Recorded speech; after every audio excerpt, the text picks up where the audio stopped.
Welcome to the third part of adverb. In the first two parts, we discussed about what an adverb is and the different kinds of adverb. Basically, four adverbs we have already discussed. That is adverb of manner, adverb of time, adverb of place, and adverb of frequency.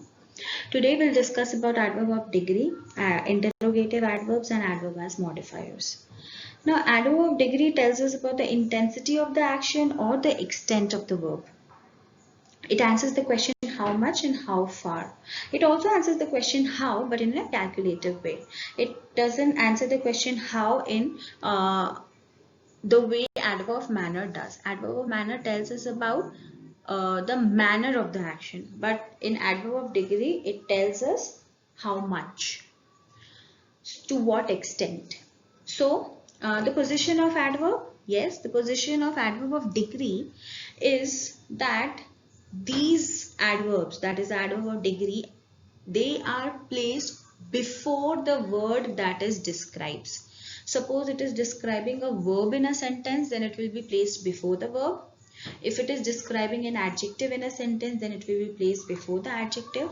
And if it is describing an adverb in a sentence, then it will be placed before the adverb. For example, she is quite fast in calculating sums. Here, quite is adverb of degree.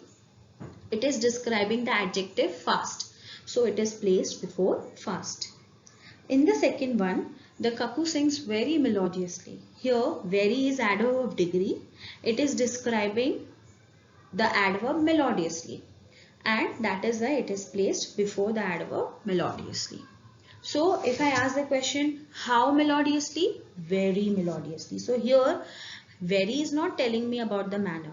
Melodiously is telling me about the manner. Very is telling me to what extent was she or was it melodious, right? Now, when it is placed with the verb, and if the verb has a helping verb and a main verb, then it is placed between the helping verb and the main verb.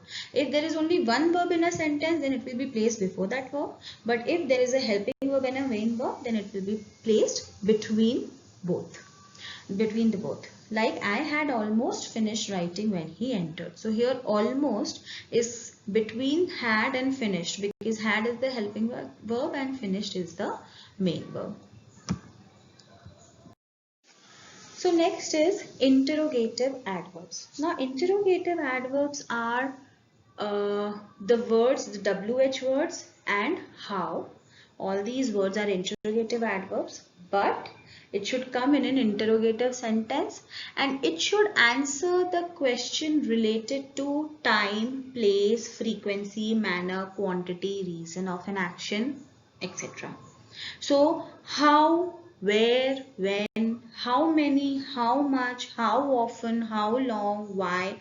When you get answers for all these questions or all these words, not answers, all these words basically are interrogative adverbs. So if I tell, where did the children go for a picnic? So the answer that you will get will be related to a place. The children went for picnic there or here.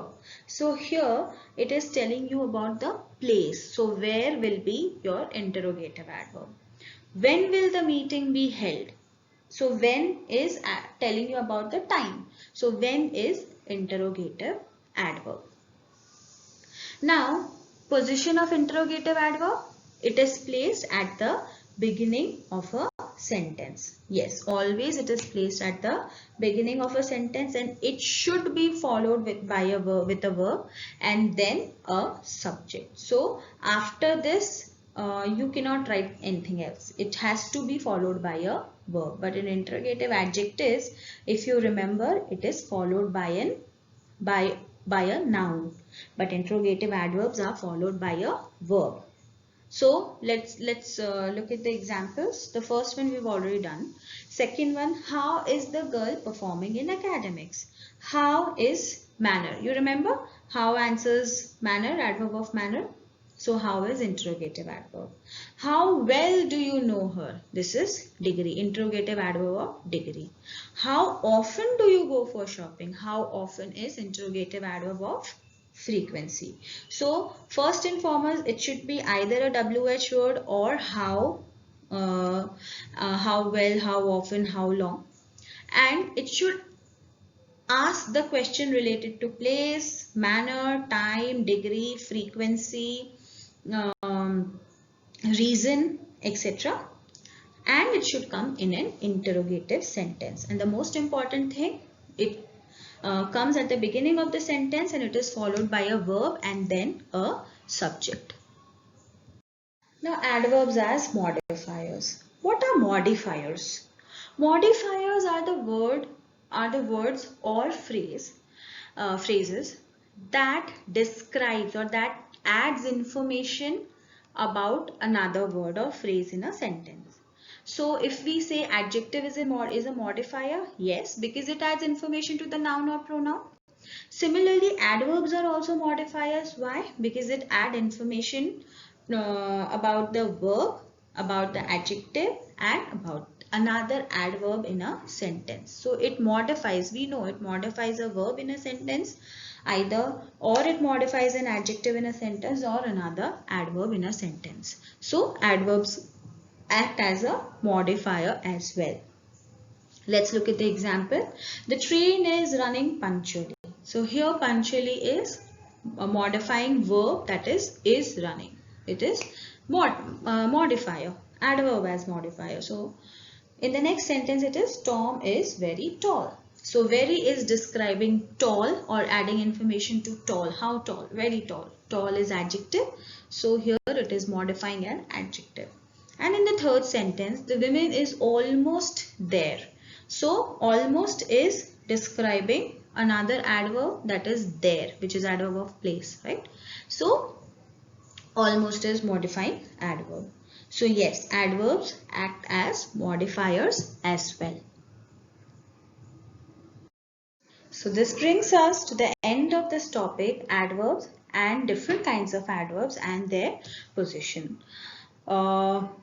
I would request you all to complete all the exercises in your grammar textbook, and as and when you face any problem, you can ask the teacher in the online sessions that is held always. Yeah, thank you. Please go through the videos time and again for better clarity. Thank you.